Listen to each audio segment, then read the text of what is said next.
Hello friends, welcome to जनिक जे study. मेरा नाम है अनूप तिवारी और आज मैं आप लोगों को बीपीएससी जनरल इंजीनियरिंग के इंजीनियरिंग मैकेनिक्स का जो टॉपिक पढ़ाने वाला हूं वो आप बोर्ड में देख सकते हैं, प्रोजेक्टाइल मोशन के बारे में। ठीक है, लास्ट लेक्चर में हम लोगों ने जो न्यूमेरिकल्स किए थे related to Newton's laws and the equations of motion, उसमें जो मैंने क्वेश्चंस आप लोगों को कराए थे काफी इंपॉर्टेंट थे।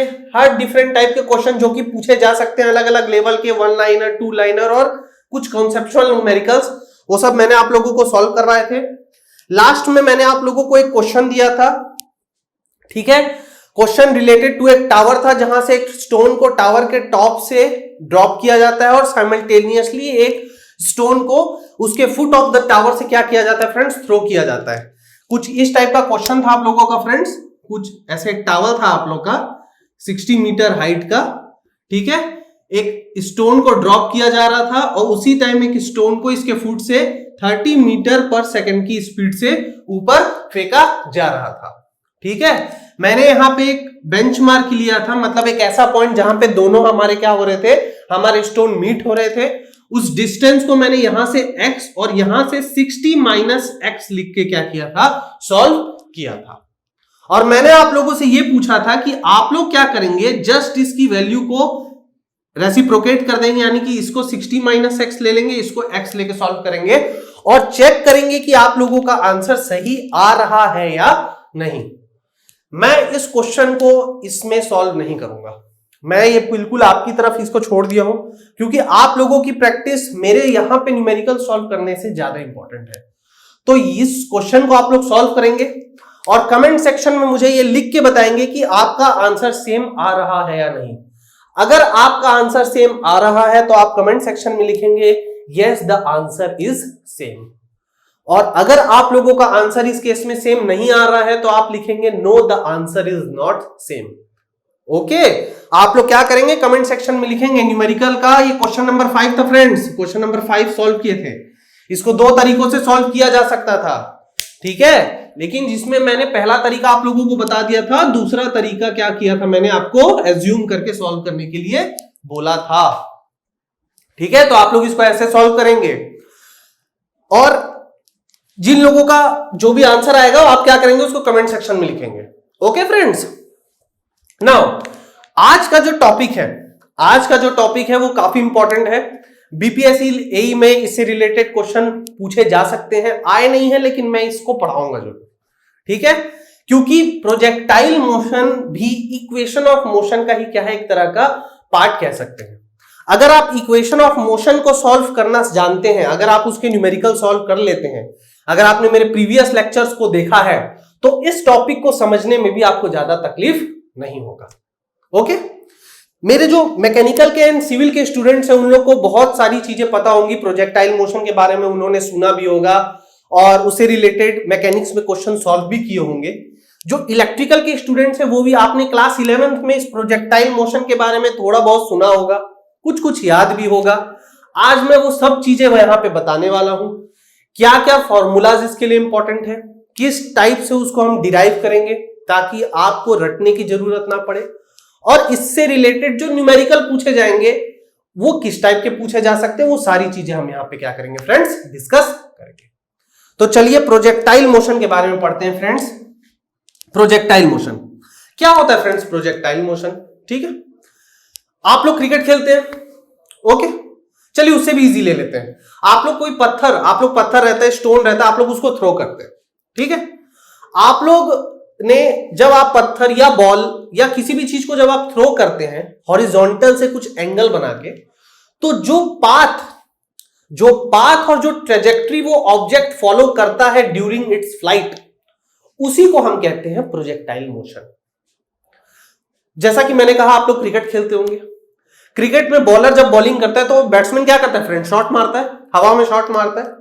जब फ्रेंड्स बल्लेबाज शॉट मारता है हवा में, तो वो क्या करता है, बॉल को क्या करता है, एक वेलोसिटी प्रोवाइड करता है, ठीक है। वो कॉन्सेप्ट ऑफ मोमेंटम वो हम बाद में पढ़ेंगे उस चीज को, बट अभी मैं ये बेसिक्स आपको बताना चाह रहा हूं कि हाँ, वो बैट्समैन क्या करता है, बॉल को जब मारता है तो वो क्या करता है, कुछ उसको क्या देता है, वेलोसिटी देता है, और जो वेलोसिटी होती है आपके हॉरिजॉन्टल से कुछ एंगल पे रहती है, आप उस एंगल को कुछ भी मान सकते हैं। और क्या होता है कि वो जो प्रोजेक्टाइल है वो क्या करता है, बॉल कुछ दूर तक जाता है और उसके बाद फिर क्या होता है, नीचे आता है। तो बॉल जो ट्रेजेक्ट्री बनाता है, ठीक है, बॉल जो लोकस फॉलो करता है, जो पाथ पे वो फ्लो करता है, फ्लोट करता है हम कह सकते हैं, या जो पाथ पे वो फ्लाइट करता है, उसी को हम कहते हैं प्रोजेक्टाइल मोशन। अगर मैं इसको थोड़ा डायग्रामेटिकली समझाना चाहूं तो मान लीजिए कि यहां से मैंने किसी पॉइंट को थ्रो किया u वेलोसिटी से, कुछ एंगल बना के थीटा, हमारा जो भी एंगल मेजर होगा, मैंने हमेशा कहा है कि वो from the positive x axis से ही मेजर होगा। तो अगर मैं किसी ऑब्जेक्ट को कुछ इनिशियल वेलोसिटी दे रहा हूं तो एक्चुअली में वो जो ऑब्जेक्ट है कुछ इस टाइप से क्या करेगा, मूव करेगा या फ्लोट करेगा। तो ये जो मेरी ट्रेजेक्ट्री है फ्रेंड्स, आई एम सॉरी, ये जो मेरी ट्रेजेक्ट्री है यही मेरी क्या कहलाएगी, यही मेरी प्रोजेक्टाइल ट्रेजेक्ट्री कहलाएगी, और जो मोशन होगा मेरा यही कहलाएगा मेरा प्रोजेक्टाइल मोशन। ओके फ्रेंड्स, अब यहां पे कुछ इंटरेस्टिंग चीजें हैं जो न्यूमेरिकल्स आप लोगों से पूछे जाएंगे। मैं बहुत ज्यादा इसके सेंस में नहीं जा रहा, मैं इसमें काम की चीज आप लोगों को बता रहा हूं कि जो न्यूमेरिकल्स इससे पूछे जाएंगे वो मेनली 3 चीजों से पूछे जाएंगे। क्या चीज? 3 चीजों से आपसे रिलेटेड न्यूमेरिकल पूछे जाएंगे, जो कि होगा related to time of the flight, range और maximum height of the projectile motion. चलिए मैं इसको थोड़ा और अच्छे से आप लोगों को पढ़ाता हूं, ठीक है। हम लोग जो टॉपिक पढ़ रहे हैं वो है प्रोजेक्टाइल मोशन। प्रोजेक्टाइल मोशन में क्या होता है फ्रेंड्स, जो आपका ऑब्जेक्ट होता है वो कुछ इस तरह से आपके पाथ को या ट्रेस को फॉलो करता है, ठीक है। ये रहा ऑब्जेक्ट में कुछ इनिशियल वेलोसिटी शुरू में दी जाती है, ये हो गई फ्रेंड्स इनिशियल वेलोसिटी, और ये कुछ एंगल बनाती है फ्रॉम दी हॉरिजॉन्टल डायरेक्शन जिसे हम थीटा एज्यूम करते हैं, ठीक। अगर मैं इस पॉइंट को ओरिजिन मानूं, अगर मैं इस पॉइंट को ओरिजिन मानूं 0,0, तो मैं यहां पे लिख सकता हूं, मैं यहां पे एक प्लेन बना सकता हूं कुछ इस टाइप से, सॉरी ये थोड़ा टेढ़ा हो गया, ऐसे और इस डायरेक्शन में, ठीक है। ये हो जाएगा x, ये हो जाएगा y, ठीक है फ्रेंड्स। ये x इस लाइन पे लाई कर रहा है फ्रेंड्स, ये रहा, ठीक है, ये x और ये y, ठीक है फ्रेंड्स। और इसी हॉरिजॉन्टल एक्सिस से क्या होता है, मेरा जो मेरा ऑब्जेक्ट है वो कुछ एंगल पे क्या होता है, कुछ वेलोसिटी उसको दी जाती है, ओके। अब जो क्वेश्चन आप लोगों से पूछे जाएंगे वो रिलेटेड टू क्या होगा फ्रेंड, देखिए मैं कुछ टर्म्स यहां पे लिख रहा हूं। पहला होगा time of the flight, time of the flight, ठीक है। पहला आपसे जो कॉन्सेप्ट पूछा जाएगा, जो न्यूमेरिकल पूछा जाएगा, वो टाइम ऑफ द फ्लाइट के लिए पूछा जाएगा। अब टाइम ऑफ द फ्लाइट क्या है फ्रेंड्स, देखिए मैं थोड़ा सा आप लोगों को यहां पे क्लियर कर देता हूं। जिस पॉइंट से मेरा ऑब्जेक्ट को थ्रो किया जा रहा है, जिस पॉइंट से मेरा ऑब्जेक्ट को थ्रो किया जा रहा है, मैं उसे लॉन्चिंग पॉइंट मान लेता हूं। क्या मान लेता हूं मैं? लॉन्चिंग पॉइंट, ठीक है। लॉन्चिंग पॉइंट मतलब जहां से ऑब्जेक्ट को लॉन्च किया जा रहा है। एक्चुअली लॉन्च एक डिफरेंट वर्ड होता है, टेक्निकल वर्ड मैं इसे उतना नहीं कहूंगा, बट यहां पे आपकी बेटर अंडरस्टैंडिंग के लिए मैं लिख दे रहा हूं लॉन्चिंग पॉइंट। और ये जो पॉइंट है मेरा, जब ऑब्जेक्ट फ्लाइट के बाद जब ऑब्जेक्ट जिस पॉइंट पे गिरेगा उसको मैं लिख देता हूं फॉलिंग पॉइंट, ठीक है, फॉलिंग पॉइंट। देखिए फ्रेंड्स ये कोई टेक्निकल टर्म्स नहीं है, ठीक है, इसको आप टेक्निकली मत यूज करिएगा, मैं आपके अंडरस्टैंडिंग के लिए कर रहा हूं, ठीक है। तो आपके लॉन्चिंग पॉइंट से लेकर फॉलिंग पॉइंट तक का जो टोटल टाइम लगता है फ्रेंड्स, वही होता है हमारा time of the flight in a projectile motion. तो आप इसको क्या कर सकते हैं, आप इसको एक इजीली इसको लैंग्वेज में लिख सकते हैं, the total time taken for a body to reach its final falling point from the launching point is known as time of the flight, ठीक है फ्रेंड्स। क्या बोला मैंने, जो टोटल टाइम लग रहा है मेरी बॉडी का फाइनल फॉलिंग पॉइंट पर रीच करने के लिए, कहां से, लॉन्चिंग पॉइंट से, वही मेरा क्या कहलाता है, टाइम ऑफ द फ्लाइट कहलाता है। ठीक है, आप चाहे तो इसे अपने वर्ड्स में भी लिख सकते हैं। दूसरा चीज इसमें इंपॉर्टेंट होता है फ्रेंड्स, दूसरा जो इसमें टॉपिक इंपॉर्टेंट होता है वो होता है range of the flight. Range of the flight, range यानी देखिए फ्रेंड्स, रेंज का जो कॉमन भाषा में हम रेंज को क्या कहते हैं, दूरी। ठीक है, तो यहां पे अगर आप डायग्राम से देखें तो लॉन्चिंग पॉइंट्स और ये फॉलिंग पॉइंट के बीच का जो डिस्टेंस होता है वही मेरा क्या होता है, रेंज होता है। मतलब जहां से मैंने ऑब्जेक्ट को थ्रो किया है और जहां पे ऑब्जेक्ट जाके हमारा लैंड किया है, जहां पे गिरा है, उन दो पॉइंट की दूरी को ही हम क्या कहते हैं, रेंज कहते हैं। तो यहां पे जो ये दूरी है ये हमारी कहला गई रेंज। रेंज किसकी, इस प्रोजेक्टाइल मोशन की। ठीक है फ्रेंड्स, एक होता है हमारा टोटल टाइम और एक होता है हमारा रेंज। अब आप ध्यान से थोड़ा सा इस चीज को सोचेंगे तो इस रेंज को ही कंप्लीट करने में जो टाइम लग रहा है वही तो हमारा total time of the flight होता है।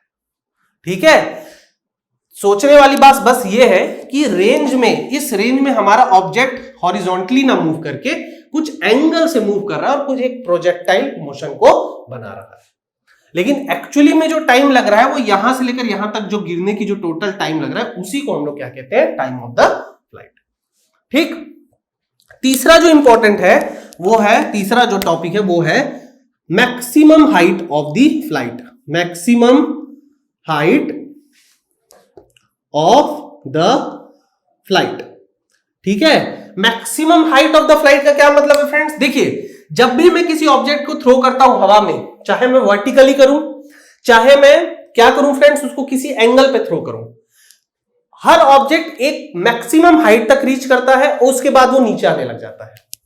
ठीक है, अब वो नीचे क्यों आता है, due to the gravitational pull of the earth. लेकिन gravitational pull of the earth जब उसको मैक्सिमम हाइट पे लगता है तभी वो नीचे आता है। तो जो मैक्सिमम हाइट वो अटेन करता है कोई भी ऑब्जेक्ट हमारा किसी भी फ्लाइट के दौरान या प्रोजेक्टाइल मोशन में, तो ये हमारा कहला जाता है maximum height of the projectile motion या maximum height of the flight. ठीक है फ्रेंड्स, आप लोग क्या करिए, इसको अगर समझ में आ रहा है तो अपने वर्ड्स में लिख लीजिए। आप चाहे तो मैं भी इसको लिख सकता हूं। देखिए आप, जैसे मैंने टोटल टाइम लिखा वैसे रेंज भी लिख सकते हैं।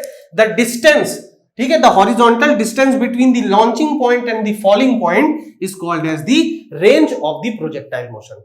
याद रखेंगे, रेंज आपका हॉरिजॉन्टल डिस्टेंस होगा।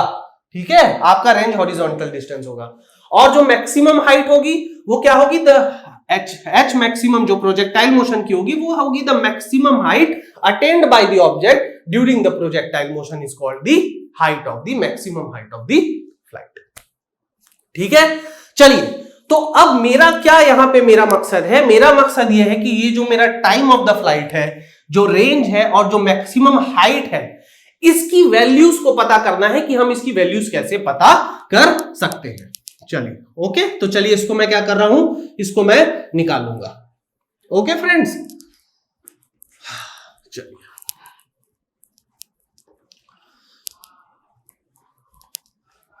ओके, इन वैल्यूज को मैं निकालूं इससे पहले मेरा आपके लिए एक टारगेट है, एक क्वेश्चन है आप लोगों के लिए, और तुरंत उस क्वेश्चन का आप लोग आंसर कमेंट सेक्शन में लिखेंगे। वो क्वेश्चन ये है कि जो हमारा प्रोजेक्टाइल मोशन होता है, जो भी हमारा प्रोजेक्टाइल मोशन होता है, तो ये मोशन किस कर्व को शो करता है। ठीक है, यहां पे देखिए ऑब्जेक्ट कुछ मोशन किया तो ये कर्व किस टाइप का होता है। मैं आपको एग्जांपल दे देता हूं, जैसे क्या ये सेमी सर्कुलर होता है, सर्कुलर होता है, एलिप्टिकल होता है, एक्सपोनेंशियल कर्व होता है, लॉगरिदमिक होता है, हाइपरबोला होता है, पैराबोला होता है, एलिप्स होता है। ये किस टाइप का कर्व होता है हमारा प्रोजेक्टाइल मोशन, ये आप लोगों को कमेंट सेक्शन में लिख के बताना है। ठीक है, ये क्वेश्चन आपके एग्जाम में पूछा जा सकता है कि प्रोजेक्टाइल मोशन में जो ऑब्जेक्ट का जो लोकस होता है, जो ये पाथ अपनाता है ट्रेजेक्ट्री में, वो पाथ कैसा होता है, क्या वो सर्कुलर होता है, क्या वो हाइपरबोला होता है, वो किस टाइप का होता है। आपको मुझे क्या करना है, कमेंट सेक्शन में लिखकर बताना है। मैं ये आप लोगों को नहीं बताऊंगा, ये आप लोगों का असाइनमेंट है मेरी तरफ से। ठीक है, इलेक्ट्रिकल आप लोग भी कोशिश करिए। ठीक है, ओके, चलिए, तो मैं क्या कर रहा हूं, इन सारे वैल्यूज की, इन सारे जो time of the flight, range और हाइट, इन सबकी वैल्यूज निकालना चाहूंगा।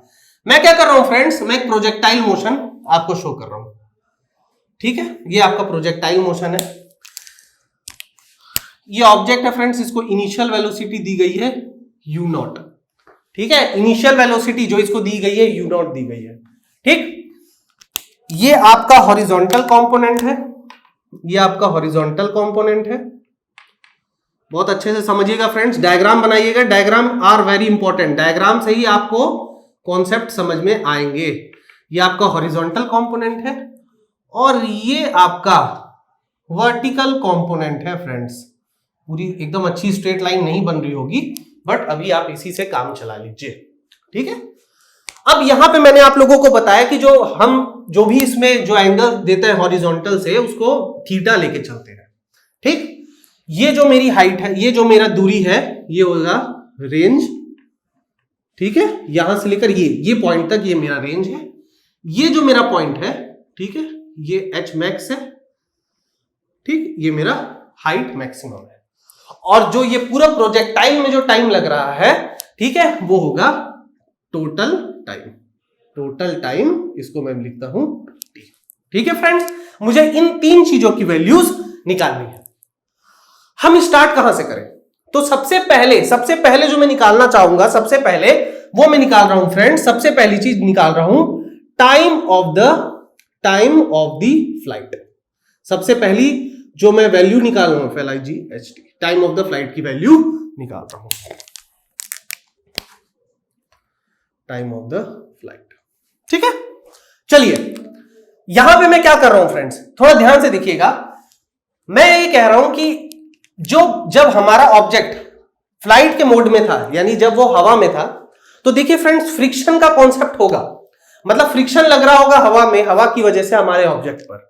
बट यहां पे मैं क्या कर रहा हूं, मैं यहां पे फ्रिक्शन को नेग्लेक्ट मान के चल रहा हूं। तो यहां पे मैं क्या कर रहा हूं फ्रेंड्स, सबसे पहला चीज जो है, मैं यहां पे क्या कर रहा हूं, नेग्लेक्टिंग द फ्रिक्शन कर रहा हूं। नेग्लेक्ट द फ्रिक्शन, किसके बीच का फ्रिक्शन में friends? Between air and object. ठीक है, मैं क्या कर रहा हूं, यहां पे फ्रिक्शन को नेग्लेक्ट कर रहा हूं जो हवा और ऑब्जेक्ट के बीच लग रहा होगा।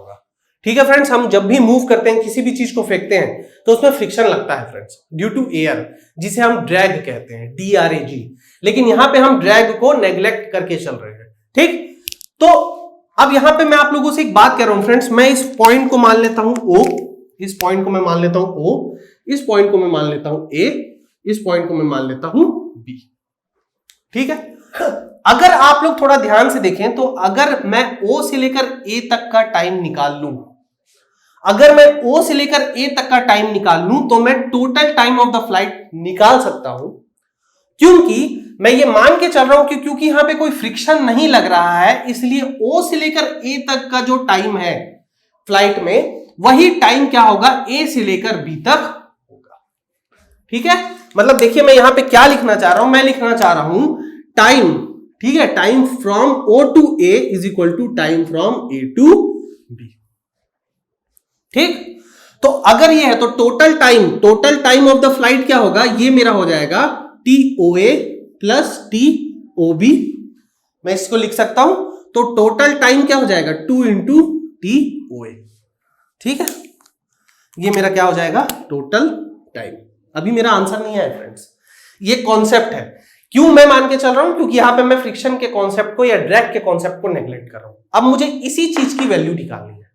अगर मैं इसको टोटल टाइम निकालनी है, तो मेरे को OA निकालना पड़ेगा। अगर मैं OA को कैलकुलेट कर लूंगा, time from O to A, तो मैं टोटल टाइम को भी क्या कर लूंगा, कैलकुलेट कर लूंगा, उसे 2 से मल्टीप्लाई करके।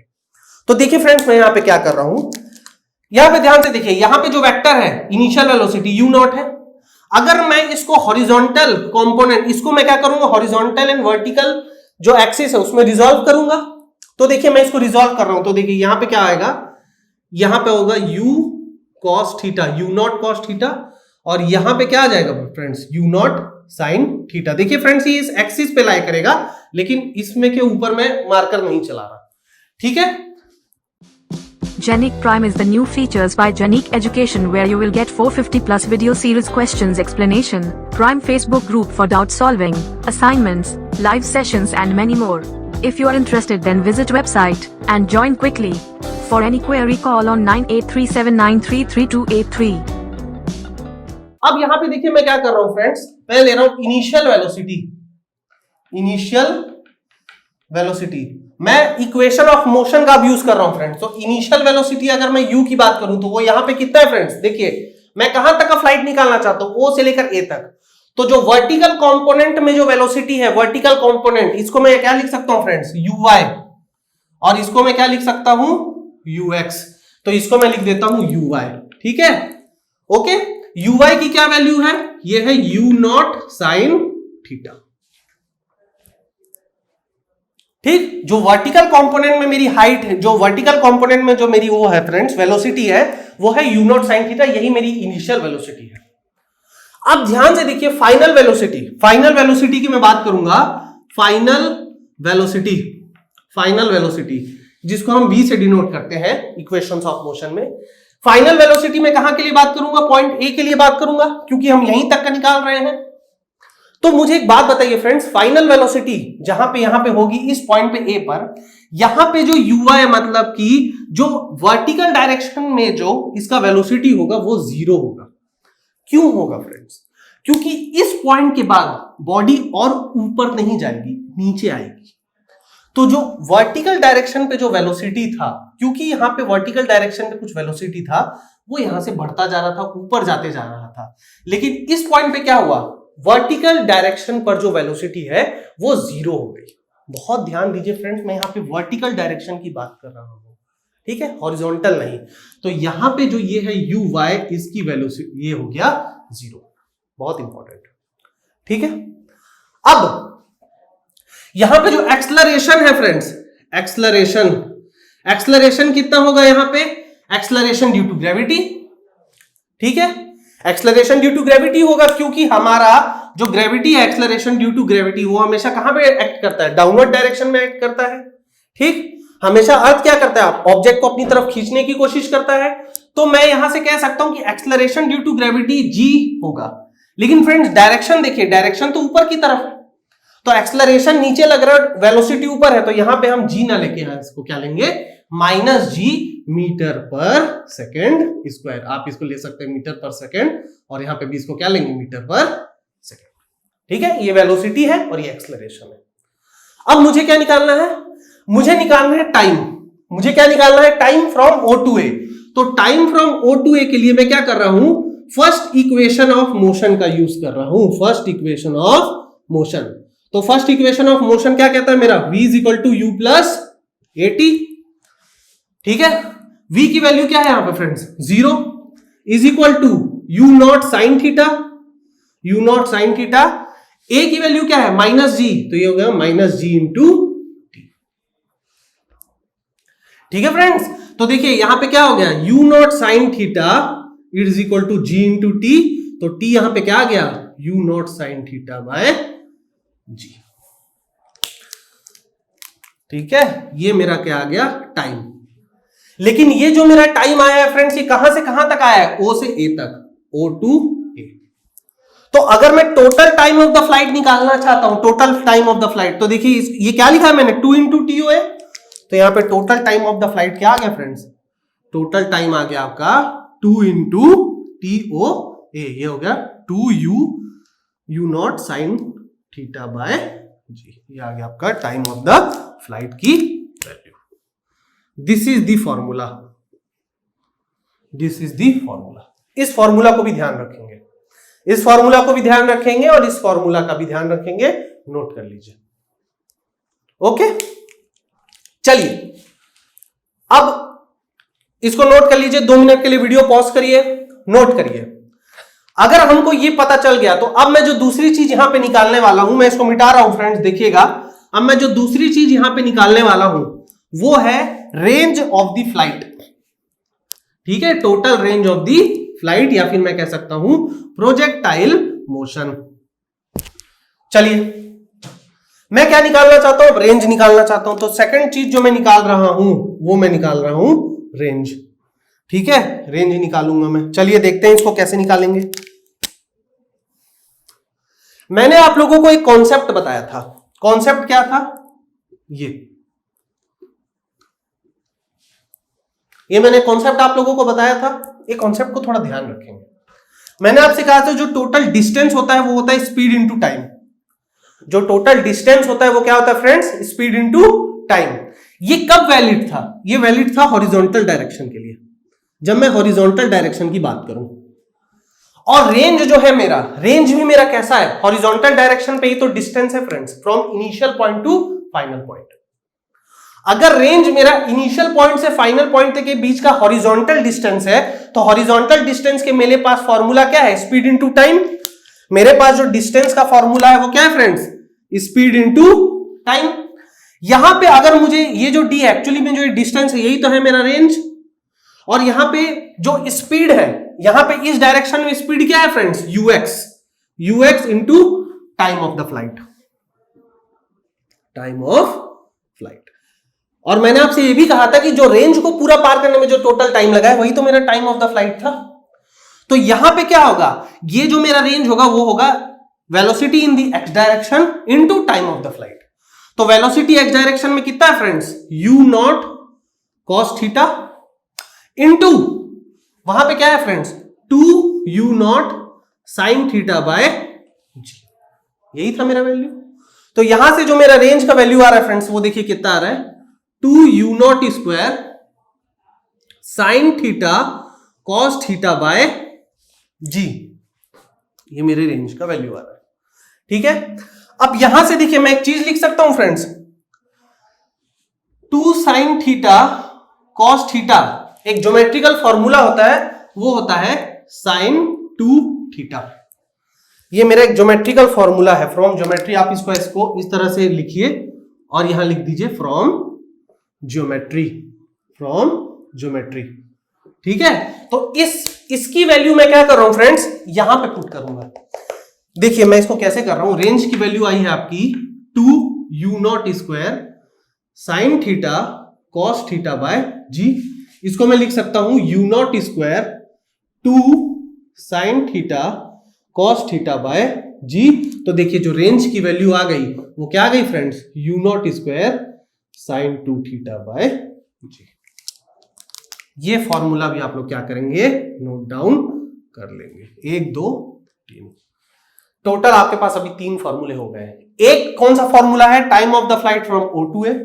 एक है total time of the flight का, और एक रेंज का फॉर्मूला यहां से आ गया। मुझे कभी भी इसके फॉर्मूला याद नहीं होते फ्रेंड्स, मैं हमेशा कंफ्यूज हो जाता हूं, पता नहीं लोग कैसे याद कर लेते हैं। मैं हमेशा क्या करता हूं, अगर इससे रिलेटेड कोई न्यूमेरिकल सम से पूछा जाता था, मैं तुरंत उसको रफ में सॉल्व कर लेता था और मेरे पास फॉर्मूला आ जाता था। इंजीनियरिंग मैकेनिक्स का कॉन्सेप्ट ही ऐसा है फ्रेंड्स कि आप लोग जितना हो सके उतना कम फॉर्मूला याद करिए। पढ़ने को बहुत सारी चीजें हैं, कितना याद करेंगे? तो हमेशा कॉन्सेप्ट पे फोकस किया करिए, ठीक है। जिस तरह से मैं करता हूं, मुझे लिटरली ये याद नहीं था, लेकिन मैं जानता था कि कुछ इस टाइप का टर्म आएगा और मैं पूरा 100% श्योर हूं कि यही आंसर होगा, क्योंकि मैंने यहाँ पे पूरा ज्योमेट्री भी सही लगाया है, फॉर्मूला भी लाइन वाइज लाइन सब सही पुट किया है, तो मेरा आंसर सही है। और अपने ऊपर कॉन्फिडेंस रखिए फ्रेंड्स, ठीक है, अपने ऊपर कॉन्फिडेंस रखा करिए। चलिए अब जो तीसरी चीज हम निकालेंगे, हमारे पास रेंज की भी वैल्यू आ गई है, टाइम और इसकी भी आ गई है। अब जो तीसरी चीज मैं निकालूंगा फ्रेंड्स, वो मैं निकालूंगा हाइट मैक्सिमम। किसकी निकालूंगा friends? Maximum height of the flight, ठीक है। ये आपने फॉर्मूला लिख लिया है, रेंज का भी आपने फॉर्मूला लिख लिया है, ठीक है, ओके। तो अब देखिए यहां पे मैं क्या कर रहा हूं, मैं मैक्सिमम हाइट निकालना चाहता हूं। तीसरा पॉइंट मैं क्या करना चाहता हूं? मैक्सिमम हाइट, ठीक है, मैक्सिमम हाइट। मैक्सिमम हाइट कहां पे है फ्रेंड्स? यहीं पे है, यहीं पे है मेरी मैक्सिमम हाइट। यहां के लिए देखिए मैं इसको क्या मान लेता हूं? मैं इसको एस मान लेता हूं। एस कहां से मैं सोच रहा हूं फ्रेंड्स? न्यूटन लॉज ऑफ, जो आपके इक्वेशन ऑफ मोशन है, आई एम सॉरी फ्रेंड्स, जो इक्वेशन ऑफ मोशन है वहां से मैं इसको क्या कर रहा हूं? सोच रहा हूं, ओके। तो यहां पे ध्यान से देखिए, मैक्सिमम हाइट के लिए मैं क्या कर रहा हूं? इनिशियल वेलोसिटी की वैल्यू कितनी है फ्रेंड्स? u0 साइन थीटा, ये मेरी इनिशियल वेलोसिटी है। फाइनल वेलोसिटी यहां पे क्या है? फाइनल वेलोसिटी यहां पे है मेरी 0, ठीक है फ्रेंड्स। यहां पे मेरी फाइनल वेलोसिटी 0 थी। मैंने केस 1 में जब टाइम ऑफ फ्लाइट निकाल रहे थे तब हमने यहां पे देखा था। यहां तक के लिए मेरे पास टाइम भी निकल के आ चुका था, u0 साइन थीटा बाय जी। इसलिए मैंने कहा था ये टाइम इंपॉर्टेंट है, इसको आप रखेंगे नोट करके। यहां के लिए जो टाइम था ये था u0 sine theta by g. Acceleration जो यहां पे लग रहा है वो लग रहा है माइनस जी। क्यों? क्योंकि ऑब्जेक्ट ऊपर के डायरेक्शन में है, ऊपर के डायरेक्शन में मूव कर रही है, और एक्सेलरेशन ड्यू टू ग्रेविटी हमेशा नीचे लगता है due to the gravitational pull of the earth. तो यहां पे मैं क्या कर सकता हूं, न्यूटन का सेकंड, आप कह सकते हैं सेकंड इक्वेशन ऑफ मोशन लगा सकता हूं। सॉरी मैं थोड़ा बार बार न्यूटन कर दे रहा हूं फ्रेंड्स, बट आई होप आप अंडरस्टैंड कर रहे होंगे। मैं यहां पे सेकंड लॉ ऑफ मोशन लगा रहा हूं। सेकंड लॉ क्या है friend? S is equal to ut plus half at square. Okay, तो यहां पे मैं क्या लिख सकता हूं, ये चीज मैंने वहां पे लिख दिया है। तो यहां पे मैं लिख सकता हूं, देखिए u कितना है आपका, u nought sine theta by g into, sorry u nought sine theta है, u की वैल्यू है u नॉट, देखा फ्रेंड्स मुझे ना याद नहीं होता चीजें, u nought sine theta into time, देखिए टाइम कितना है friends, u nought sine theta by g, u nought sine theta by g. ध्यान रखेंगे ये टोटल टाइम नहीं ले रहा हूं मैं, O से लेकर A, यहां से लेकर यहां तक की जो है हमारी टाइम, उसी को कंसीडर कर रहा हूं, क्योंकि इस पॉइंट पे मेरी h मैक्सिमम है। यहां पे मेरा h 0 है फ्रेंड्स, और यहां पे भी मेरा h कितना है, यहां पे भी 0 है। इस चीज को ध्यान रखेंगे, ठीक है? यहां पे h मार्क कैलकुलेट करने लग जाइएगा, ठीक? प्लस प्लस, अब देखिए फ्रेंड्स यहां a जो है आपका माइनस जी है, a जो है आपका माइनस जी है, तो मैं यहां पे क्या कर रहा हूं, माइनस लगा दे रहा हूं। आप चाहें तो इसे नेक्स्ट स्टेप में भी कर सकते हैं, लेकिन मैं यहां पे कर दे रहा हूं, ये हो जाएगा half into g into time, t का स्क्वायर, t क्या है, u nought sine theta by g का square, u nought sine theta by g का स्क्वायर, ठीक है? आप इसको ऐसे बना दीजिए, ठीक है? तो अब मैं क्या कर रहा हूं, चलिए फ्रेंड्स, अब कॉन्सेप्ट यहीं तक है फ्रेंड्स। अब इसके बाद मैं क्या कर रहा हूं, mathematics, u naught square sine square theta by g minus half into g into u naught square sine square theta by g square. Okay, ये जी और ये कैंसल हो गया, यहां क्या बच गया, u naught square sine square theta by g minus u naught square sine square theta by 2g। ठीक है, इसका मैं एलसीएम लूंगा तो क्या हो जाएगा, इसका एलसीएम ले लूंगा तो ये हो जाएगा 2g, 2u not square sine square theta minus u naught square sine square theta. ये पूरा 2g जो है फ्रेंड्स, ये पूरा इसके नीचे है। तो यहां से जो फाइनल आपका वैल्यू आ गया, फाइनल आपका जो वैल्यू आ गया फ्रेंड्स मैक्सिमम हाइट का, ठीक है, ये एच क्या है एक्चुअली में, यही तो मेरा मैक्सिमम हाइट है। तो देखिए यहां से क्या आ गया, एच मैक्स की value 2u not square, sorry you naught square sine square theta by 2g।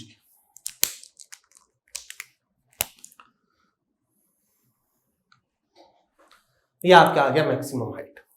ठीक है, तो आपके पास टोटल 3 फॉर्मूला आ गए, रेंज का फॉर्मूला आ गया, आपके पास total time of the flight का फॉर्मूला आ गया, आपके पास मैक्सिमम हाइट का फॉर्मूला आ गया, और मिड में जो आपका जो टोटल टाइम लगता है, मिड फ्लाइट तक जो टोटल टाइम लगता है, वो भी आपके पास निकल के आ गया।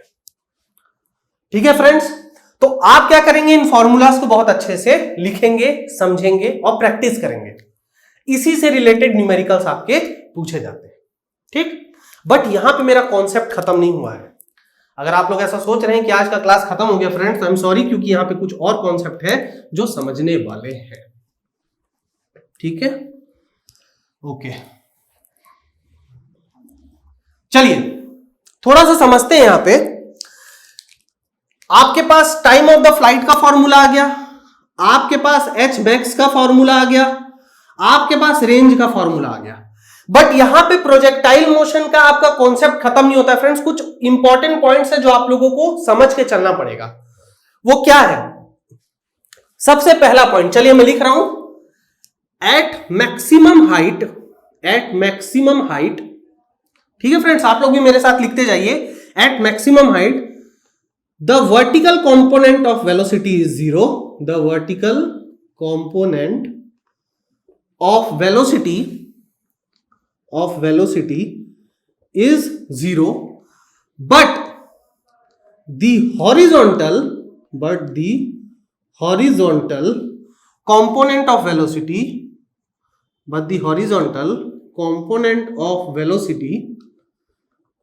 Velocity is u0 cos theta. ये क्या लिखा फ्रेंड्स मैंने यहां पे, देखिए बहुत थोड़ा ध्यान से डायग्राम को देखिए। डायग्राम में अगर आप लोग ध्यान से देखेंगे तो यहां पे आप लोग एक चीज देखेंगे कि जब मैंने ऑब्जेक्ट को थ्रो किया तो वो पहले एक मैक्सिमम हाइट तक गया, उसके बाद वो नीचे आ गया। ओके, अगर यहां पे मेरी टोटल वेलोसिटी जीरो होती, बहुत ध्यान से समझिए मैं जो बोल रहा हूं, अगर यहां पे मेरी टोटल वेलोसिटी जीरो होती, टोटल वेलोसिटी का मतलब है हॉरिजॉन्टल कंपोनेंट ऑफ वेलोसिटी भी जीरो होती और वर्टिकल कंपोनेंट भी जीरो होती, तो देखिए आपका ऑब्जेक्ट कुछ यहां तक जाता फिर ऐसे गिर जाता, क्योंकि यहां पे आपका वर्टिकल कंपोनेंट और हॉरिजॉन्टल कंपोनेंट दोनों क्या हो जाता, जीरो। लेकिन ऐसा होता नहीं है फ्रेंड्स, मैक्सिमम हाइट पे सिर्फ ये जीरो होता है, ये जीरो नहीं होता है। इसलिए आपका ऑब्जेक्ट कुछ हॉरिजॉन्टल डायरेक्शन में क्या करता है, मूव करता है। और वो जो हॉरिजॉन्टल डायरेक्शन पे जो वेलोसिटी होती है वो होती है u cos थीटा, जो यहां से हमने क्या किया था, डेरिवेट किया था। और जो कॉन्सेप्ट मैंने आप लोगों को बताया था कि फ्रिक्शन को नेग्लेक्ट कर रहे हैं, ये उसी वजह से जितना वैल्यू यहां है उतना वैल्यू यहां पे होता है। ओके, समझ में आ रहा है? आई होप आपको समझ में आ रहा होगा। ठीक है, यहां पे टोटल वेलोसिटी जीरो नहीं होता, सिर्फ vertical component of velocity zero होता है, इसलिए बॉडी और ऊपर नहीं जाता, बॉडी वहां से रुक के फिर नीचे आने लग जाता है। जब वो नीचे आने लग जाता है तब यहां पॉइंट पे, यहां पे इसका एक ऐसा वेलोसिटी होता है और एक ऐसा होता है, यहां पे फिर वर्टिकल कंपोनेंट आता है, सिर्फ मैक्सिमम हाइट पे ही वर्टिकल कंपोनेंट वेलोसिटी जीरो हो जाता है। तो आप यहां से एक और चीज क्या लिख सकते हैं, रुक जाइए मैं लिख के आपको बता देता हूं, ये सारे पॉइंट आप लिखेंगे, द वर्टिकल कंपोनेंट, दूसरा point, the vertical component of the velocity is zero only at h max, सिर्फ मैक्सिमम हाइट पे ही vertical component of the velocity zero होता है, उसके अलावा पूरे प्रोजेक्टाइल में आपका वर्टिकल कंपोनेंट होता है। जैसे फॉर एग्जांपल अगर मैं एक रैंडम पॉइंट यहां ले लूं तो यहां पे इसका हॉरिजॉन्टल भी होगा, वर्टिकल भी होगा, यहां पे ले लूं, यहां पे भी हॉरिजॉन्टल, यहां पे भी वर्टिकल, लेकिन यहां पे अगर मैं ले लूं h max के बाद तो हॉरिजॉन्टल कंपोनेंट तो मेरा यहां है, पर वर्टिकल कंपोनेंट कहां हो जाता है, डाउनवर्ड डायरेक्शन पर हो जाता है। ठीक है, तो यहां पे आप एक और चीज रख सकते हैं, after h max, after maximum height, the vertical component of the velocity acts in downward direction है, तभी तो नीचे आ रहा है ऑब्जेक्ट। अगर ये अपवर्ड ही लगता होता तो ये h max तक जाता ही नहीं है, क्या हो जाता, ऊपर चला जाता। सबसे अच्छा एग्जांपल, अंतरिक्ष में जाइए, आई नो ऐसे नहीं जा सकते, बट भगवान करे आप में से कोई इसरो का पेपर निकाले, कोई नासा में वैज्ञानिक बने और कल को आप स्पेस में जाए, तो स्पेस में अगर आप किसी चीज को उछालेंगे फ्रेंड्स, ठीक है, या फिर आप उसे प्रोजेक्टाइल मोशन देंगे तो वो ऑब्जेक्ट हमेशा ऊपर ही चलाता चले जाएगा, क्योंकि वहां पे उसको नीचे पुल करने के लिए कोई भी आपका कंपोनेंट नहीं है, कोई भी एक्सेलरेशन नहीं है। तो जब आपका जो वर्टिकल कंपोनेंट आपका जीरो नहीं होगा तो आपका ऑब्जेक्ट हमेशा ऊपर चलता चला जाएगा। ठीक है फ्रेंड्स, ओके, आई होप आपको ये कॉन्सेप्ट समझ में आ रहा होगा। ठीक, ओके, एक और चीज, हमने जो रेंज का फॉर्मूला निकाला था, अब देखिए मैं भूल गया फॉर्मूला, मैंने आपसे कहा था याद नहीं है, फॉर्मूला क्या था, u square u0 square sine square theta bye g, I think यही फॉर्मूला था फ्रेंड्स, यही था। ठीक है, तो जो आपका रेंज का जो ये फॉर्मूला होता है, ये आपका रेंज का फॉर्मूला होता है, यही मैंने लिखवाया था, मुझे कागज में लिख लेना था इसको। ठीक है, फिर से मैं इसको डिराइव नहीं करूंगा। तो यहां पे देखिए फ्रेंड्स, कोई ना कोई ऐसा रेंज हो सकता है, जो कोई ना कोई ऐसा एंगल हो सकता है जिसके लिए क्या हो, मेरा रेंज मैक्सिमम हो। फॉर एग्जांपल, मैं इस पेन को अगर 90 डिग्री पे उछालूं तो ये वहीं आके गिर जाएगा, थोड़ा सा एंगल दे दूं तो थोड़ा दूर जाएगा, थोड़ा ज्यादा एंगल दे दूं तो ज्यादा दूर जाएगा। ठीक है, तो हो सकता है कि कुछ एंगल के साथ मेरा रेंज भी क्या करे, ऑल्टर करे, यानी कि चेंज हो। तो जो मैक्सिमम रेंज कब होगी, मैक्सिमम रेंज के लिए देखिए मैं क्या कर रहा हूं, यहां पे मैक्सिमम रेंज के लिए देखिए u डॉट g और साइन स्क्वायर थीटा, अगर मेरा साइन स्क्वायर थीटा, अगर मेरा क्या कर रहा हूं मैं dr बाय d थीटा, ये क्या कर रहा हूं मैं जीरो कर रहा हूं, क्योंकि अगर मैं किसी चीज की मैक्सिमम वैल्यू निकालना चाहता हूं तो मैं उसको डिफरेंशिएट करके क्या करूंगा जीरो के बराबर कर दूंगा, और वो चीज किस पे डिपेंड करेगी, ये तो मेरा कांस्टेंट है, ये भी मैं कांस्टेंट वेलोसिटी मान के चल रहा हूं कि जो मैं कांस्टेंट वेलोसिटी पे फेंक रहा हूं, मेरा ऑल्टर क्या कर रहा है, मेरा जो वेरिएबल यहां पे थीटा है, तो मैं क्या कर रहा हूं dr बाय डी थीटा मैं क्या कर रहा हूं जीरो कर रहा हूं, तो यहां से मैं डिफरेंशिएशन नहीं कर रहा हूं। अगर मैं ध्यान से देखूं तो साइन स्क्वायर थीटा की वैल्यू क्या होनी चाहिए, मैक्सिमम होनी चाहिए, साइन स्क्वायर थीटा की वैल्यू मैक्सिमम को होगी। देखिए साइन थीटा दो रेंज में काम करता है, साइन थीटा आपका दो रेंज में काम करता है, एक होता है +1 और एक होता है -1, यही साइन थीटा का रेंज है, ठीक है। एक होता है डोमेन, एक होता है रेंज। डोमेन मतलब एंगल की वैल्यू, रेंज मतलब जो maximum magnitude sine theta attain कर सकता है। तो साइन थीटा अपनी मैक्सिमम वैल्यू 1 या और जो मिनिमम वैल्यू है वो -1 ही अटेन कर सकता है।